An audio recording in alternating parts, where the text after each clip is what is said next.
Hello everyone, আসসালামু আলাইকুম। Welcome to research 101। তোমাদের মধ্যে অনেক হাই স্কুল স্টুডেন্টই আছে যারা scientific research, scientific paper writing বা রিসার্চ পেপার রাইটিং নিয়ে অনেক ইন্টারেস্টেড, কিন্তু প্রপার মেন্টরিং এর অভাবে এখন পর্যন্ত ফার্স্ট স্টেপটা কিভাবে নিবে সেটা বুঝে উঠতে পারছো না, তাই তো? তাহলে তোমাদের জন্য আজকের এই প্লে লিস্টটি। এখানে আমরা রিসার্চের প্রাথমিক ধারণা সম্পর্কে জানতে পারবো, এবং এই পুরো প্লেলিস্ট জুড়ে তোমাদের সাথে আমি থাকছি। তাহসিন, আমি public health researcher and co founder of study booth learn together. সাথে আমি থাকছি মাইশা। আমি একজন কে মাইলট স্কলার এবং ইউনিভার্সিটি অফ ব্রিটিশ কোলাম্বিয়াতে পড়ছি এবং কো founder of study booth learn together. Let's get started. আচ্ছা, তো যখনই আমরা ভাবি যে রিসার্চ করব, কিংবা রিসার্চ শব্দটা আমাদের মাথায় যখনই আসে, তখন আমাদের কি মনে হয়?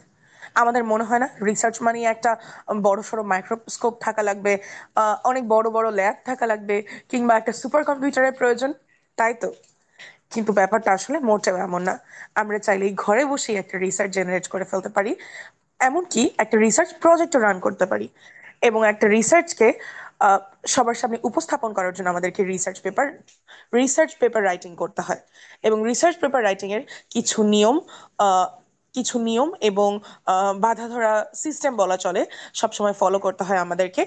এবং সেটারই একটা ওভারভিউ আছে আমাদের এখানে। চলো আমরা জেনে নিই। একটা রিসার্চকে মূলত যেসব ভাগে ভাগ করা হয় সেগুলো হচ্ছে: abstract, introduction, literature reviews, methodology, discussion, conclusion and reference. এতক্ষণ আমাদের সাথে থাকার জন্য এবং ধৈর্য নিয়ে ভিডিওটা দেখার জন্য তোমাকে অনেক ধন্যবাদ। তুমি ভিডিওটা দেখেছো মানেই তুমি এটা প্রুফ করলে যে সায়েন্টিফিক রিসার্চে তোমার অবদান রাখার অনেক ইচ্ছা। এবং বাংলাদেশে প্রফেসর জামাল নজরুল ইসলামের মতো আরো অনেক ডেডিকেটেড মানুষ ছিলেন যারা আমাদেরকে স্বপ্ন দেখিয়েছেন, তাদের মতো তুমি একজন হতে চাও, সেটার জন্য তোমাকে অনেক ধন্যবাদ। কারণ আমাদের নতুন বাংলাদেশের দায়িত্ব তোমার হাতে। তোমার হাতেই সেই শক্তি আছে যে আমাদের বাংলাদেশকে আমরা নতুনভাবে দেখতে পারবো। So, thank you so much for your attention. এছাড়াও তোমাদের আমাদের রিসার্চ নিয়ে যে কোনো কোয়েশ্চেন থাকলে তোমরা কমেন্ট করতে পারো। আমরা পরবর্তী ভিডিওতে সেগুলো নিয়ে আলোচনা করার চেষ্টা করব। আর তোমাদের মনে হয়তো প্রশ্ন থাকতে পারে, আমরা কি কোনো রিসার্চ ক্যাম্প নিয়ে কাজ করছি? হ্যাঁ, অবশ্যই। স্টাডি বুথ লার্ন টুগেদার এর পক্ষ থেকে আমরা আমরা চালু করেছি ইসিএ মেন্টরিং ক্যাম্প, যেখানে বর্তমানে দুটি প্রজেক্ট চলছে। প্রথমত সার্ন বিএল ফোরেস, এবং আরেকটি হচ্ছে জন হপকিন্সের পাবলিক হেলথ রিসার্চ নিয়ে। এবং আমাদের সাথে যারা যুক্ত ছিল তারা বর্তমানে বাংলাদেশের বিভিন্ন পাবলিক ইউনিভার্সিটি এবং আরো নামকরা ইউনিভার্সিটি, ঢাকা ভার্সিটি, বুয়েটে আছে। এবং বাইরে যারা আছে তারা যে Rhodes College, Monash University, the City College of New York, Macquarie University, এরকম আরো বিভিন্ন জায়গায় আছে। অনেকে ফুল রাইড স্কলারশিপ এবং 100% ফুল টিউশন স্কলারশিপ নিয়ে সেখানে পড়াশোনা করছে।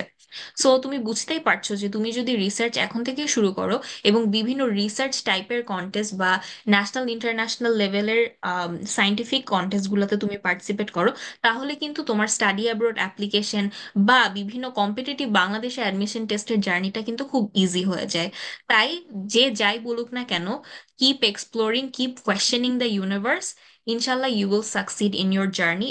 এবং তুমি কখনো কোনো না কোনো দিনই একটা ভালো জায়গাতে ঠিকই তুমি এন্ড আপ করবা। So stay with ECA mentoring camp. Currently we have more than 300 students, and we bring up every single competition we know about and instantly আমরা সেটার আপডেট দিই। So stay tuned with us. Comment সেকশনে আমরা হচ্ছে এবং ক্যাপশনে হচ্ছে আমরা ফেসবুক গ্রুপের লিঙ্কটা দিয়ে দিব। ইভেন তুমি ফেসবুকে যদি ইসিএ মেন্টরিং ক্যাম্প সার্চ দাও, তুমি ইজিলি সেটা পেয়ে যাবা। সো সেখানে তুমি আমাদেরকে বিভিন্ন কোয়েশ্চেন করতে পারো, we would be happy to help. And এটা আমি বলে রাখি যে we do not do paid services, rather আমরা যদি কোনো মেন্টরিং সেশন চালু করি সেটা সবসময় ফ্রি হয়।